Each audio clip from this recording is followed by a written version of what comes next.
Bismillahirrahmanirrahim. Assalamualaikum warahmatullahi wabarakatuh.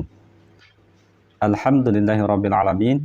Wassalatu wassalamu ala asrafil anbiya'i wal mursalin sayyidina Muhammadin wa ala alihi washabihi wasallim. Ayah, bunda, dan anakku sekalian dimanapun berada, alhamdulillah pada kesempatan pagi hari ini kita bisa bersua lagi. Yang mana di sini Ustaz akan menyampaikan etika atau adab-adab seorang murid dalam menuntut ilmu.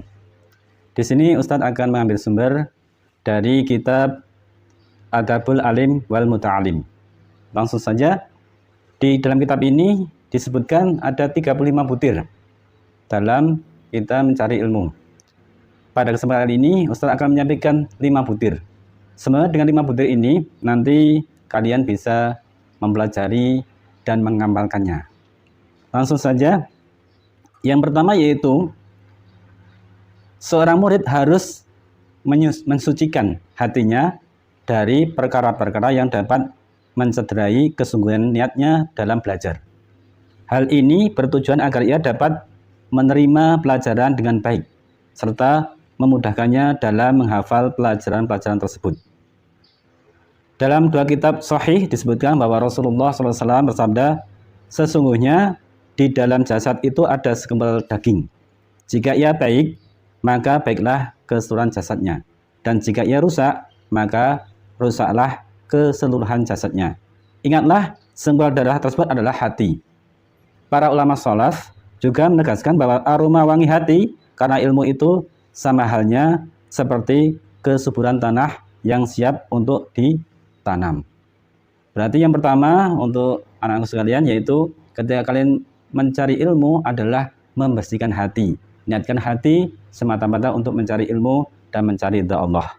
Kemudian yang kedua, seorang murid harus bisa menyingkirkan segala hal yang bisa mengganggu konsentrasi belajar untuk mendapatkan ilmu pengetahuan. Dalam proses belajar, ia harus rela dengan makanan yang sederhana, ia juga harus sabar menjalani hidup yang serba pas-pasan. Di poin yang kedua ini, kalian ketika menuntut ilmu, khususnya ilmu dunia dan akhirat, khususnya ilmu akhirat, yaitu kalian harus rela meninggalkan hal-hal yang tidak perlu, hal-hal yang sia-sia. Karena ada ilmu dan sia-sia itu lebih tinggi ilmu. Ketika kalian diberi ilmu, maka kalian harus rela meninggalkan HP untuk bermain game, meninggalkan bermain dan sebagainya. Fokus untuk belajar ilmu. Terkait hal-hal yang disebutkan di atas, banyak ulama yang berpendapat sebagai berikut. Imam Syafi'i berkata, orang yang mencari ilmu sedang ia dalam keadaan tercukupi, ia termasuk orang yang beruntung. Namun, orang yang mencari ilmu sedang ia dalam keadaan susah, mengorbankan jiwa raganya, serta tetap khidmat terhadap para ulama, maka ialah yang disebut orang yang paling beruntung. Di sini Imam Syafi'i menyampaikan, orang yang tercukupi ketika mencari ilmu dengan hartanya, ketika kedua orang tuamu mampu bekerja, bisa membayar, sampai ada yang bisa ditabung, maka kamu termasuk orang yang beruntung. Tapi bila orang tuamu mungkin dalam kesulitan mencari nafkah untuk membiayai juga berat, kamu masih bersemangat belajar, maka kamu termasuk orang yang lebih beruntung dari yang pertama. Lantas sang imam menegaskan bahwa suatu ilmu tidak dapat dipahami dengan baik kecuali dengan sabar atas cobaan dan kesusah-susahan. Di sini di masa pandemi ini memang kalian harus lebih sabar. Banyak sekali godaan yang mana di pandemi ini kalian tidak bisa bertatap muka dengan Ustadz. Diharap kalian di rumah bisa mengendalikan diri dengan sabaran, tetap belajar, tidak terganggu dengan yang lainnya. Kemudian adab yang ketiga yaitu seorang murid harus senantiasa rendah hati terhadap ilmu yang ia pelajari, juga terhadap guru yang mengajarinya. Sebab dengan kerendahan hati itulah ia akan mendapatkan ilmu pengetahuan. Kamu semua telah diperintahkan untuk selalu rendah hati dalam hal apapun. Namun di sini rendah hati adalah hal yang paling utama untuk dilakukan. Para ulama menegaskan bahwa ilmu itu memusuhi siapa saja yang bersikap meninggikan hati atau sombong. Sebagaimana air tidak akan pernah mengalir ke tempat yang tinggi. Seorang murid harus bisa menerima kritikan atau masukan dari gurunya. Namun, ia diperintahkan untuk mengajak guru tersebut bermusyawarah tentang apa yang saja yang terkait dengan dirinya. Selain daripada itu, ia juga harus mematuhi perintah-perintah guru. Dalam konteks ini, posisi murid dan guru itu seperti orang sakit yang harus mematuhi segala nasihat dan anjuran dari seorang dokter atau ahli. Di sini di poin 3, kamu harus merendahkan diri terhadap guru.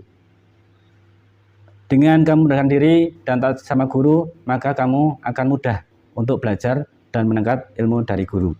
Yang keempat, para ulama menyatakan bahwa suatu ilmu itu tidak akan benar-benar dapat diraih, kecuali jika seseorang telah sempurna keahliannya atau cakap akal sehatnya, tampak perilaku religiusnya, terbukti pengetahuannya, dan terkenal bagaimana ia menjaga ilmu, senantiasa belajar dan bisa menjadi suri toladan.